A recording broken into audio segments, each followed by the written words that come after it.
ঠিক একই রকম জিনিস আমরা কিন্তু দেখতে পাচ্ছি আজকে জয়নগরেও ঘটেছে।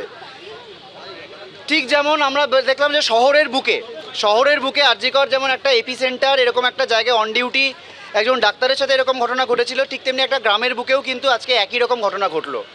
তো আজকে এই জায়গায় দাঁড়িয়ে আমরা ওয়েস্ট বেঙ্গল জুনিয়র ডক্টরস ফ্রন্টের পক্ষ থেকে একটা প্রতিনিধি দল আমরা চাইছি যে যে ঘটনাটা ঘটেছে তার পরিবারের একটা পাশে থাকার একটা জায়গা আমরা করতে চাইছি। সেই জায়গা থেকে একদমই শুধুমাত্র পাশে থাকার জায়গা হিসেবে আমরা সেখানে আজকে যাচ্ছি।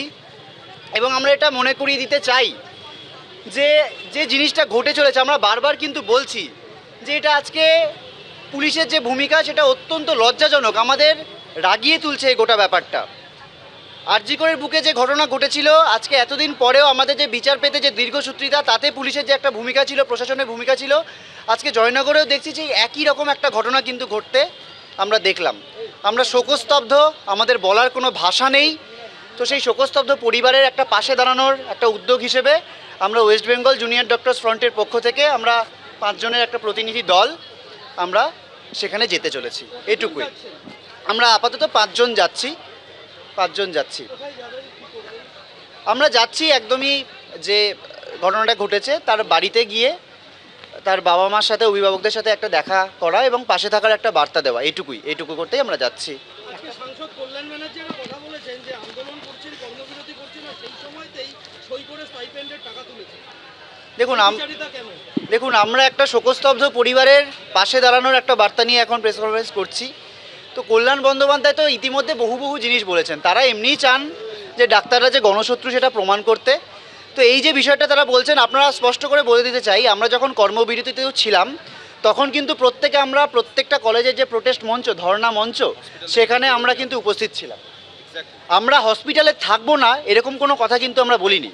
আমরা কর্মবিরতিতে যখন ছিলাম তখন কিন্তু আমরা প্রত্যেকে হাসপাতালে উপস্থিত থেকে সেই ধর্ণা মঞ্চে থেকে এবং সেই ধর্ণা মঞ্চে আমাদের প্রতিবাদকে কিন্তু করছিলাম। সেটা আরজিকর হোক, medical college, SSKM, North Bengal, Sagar Dutta, প্রত্যেকটা জায়গায় নিজস্ব ধর্ণা মঞ্চ ছিল। তো সেই জায়গা থেকেই আমরা যে উপস্থিত আছি, আমরা যে প্রতিবাদ করার নামে বাড়ি গিয়ে ছুটি কাটাচ্ছি না, সেটা প্রমাণ করার জন্যই কিন্তু আমরা প্রত্যেক দিন গিয়ে, এবং সেটা সিনিয়র ফ্যাকাল্টি যারা ঊর্ধ্বতন কর্তৃপক্ষ তাদের সাথে কথা হয়েই আমরা কিন্তু সেই সাইন করতাম এবং সেই প্রোটেস্ট মঞ্চে গিয়ে বসতাম।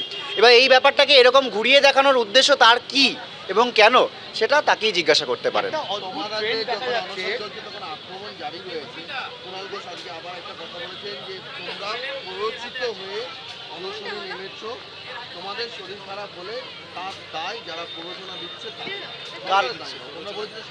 কে দিচ্ছে প্ররোচনা সেটা তো আমরা জানতে চাই। ওনাকে উল্লেখ করতে বলুন কে প্ররোচনা দিচ্ছে, এবং একদম স্পষ্ট কথা বলছি, আমরা কারুর প্ররোচনায় এই পথে এগোইনি।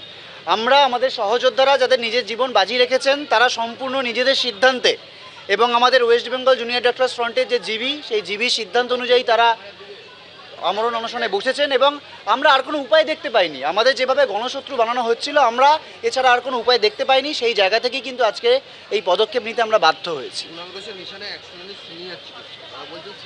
কুণাল ঘোষের নিশানায় কে কি এটা জানতে আমরা একদমই ইন্টারেস্টেড নই। আমরা বারবার বলেছি অনশন করছি, আমরা একটা যে দাবি নিয়ে আমরা অনশন করছি সেই জায়গায় দাঁড়িয়ে এখন যদি প্রশ্ন ওঠে কার প্ররোচনায়, আমার মনে হয় এই প্রশ্নগুলো বা এই বিষয়ে প্রতিক্রিয়া দেওয়া আমাদের খুব একটা প্রয়োজন নেই। যারা বলছেন যে দাবিগুলো করেছি সেই দাবিগুলোকে যাতে তাড়াতাড়ি মেটানো যায়, যাতে এই সমস্ত যে ছেলেমেয়েরা যারা বসে আছে অনশনে তাদেরকে অনশন থেকে যাতে অব্যাহতি দেওয়া যায়, সেই চেষ্টাটা করলে আমার মনে হয় ভালো। পরনিন্দা, পরসমালোচনা চিরকাল ছিল, আছে, থাকবে, সেটা আমরা আটকাতে পারবো না। আমরা যেটা করছি আমাদের কাজ করে যেতে হবে, কাজ করছি, এবং সেই কারণেই আজকে আমরা জয়নগরে যাচ্ছি। একটাই প্রশ্ন, একটা অদ্ভুত ট্রেন্ড দেখা যাচ্ছে। আরজিকরের নির্যাতিতার পরিবারকে পুলিশ টাকা অফার করেছিল গোটা ঘটনা চেপে যাওয়ার জন্য।